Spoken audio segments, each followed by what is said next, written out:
ಗೋಪನಹಳ್ಳಿ ಗ್ರಾಮ ಪಂಚಾಯಿತಿ ಅಭಿವೃದ್ಧಿ ಅಧಿಕಾರಿ ಎನ್ಆರ್ ತಿಪ್ಪೇಸ್ವಾಮಿ ಅವರಿಗೆ ಪಿಎಚ್ಡಿ ಪದವಿ ಹೌದು.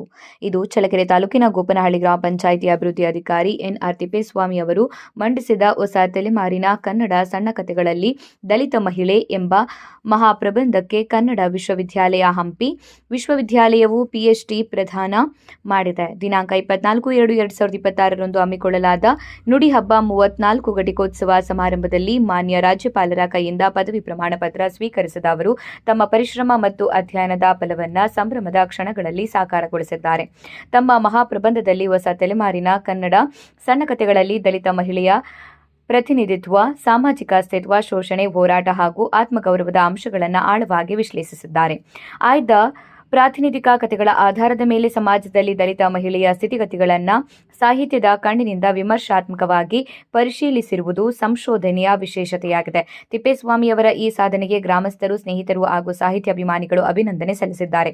ಗ್ರಾಮ ಪಂಚಾಯಿತಿ ಮಟ್ಟದಲ್ಲಿ ಕಾರ್ಯನಿರ್ವಹಿಸುತ್ತಾ ಉನ್ನತ ವಿದ್ಯಾಭ್ಯಾಸದಲ್ಲಿ ಸಾಧನೆಗೈದಿರುವುದು ಯುವಕರಿಗೆ ಪ್ರೇರಣೆಯಾಗಿದ್ದು ತಾಲೂಕಿಗೆ ಕೀರ್ತಿ ತಂದಿದೆ.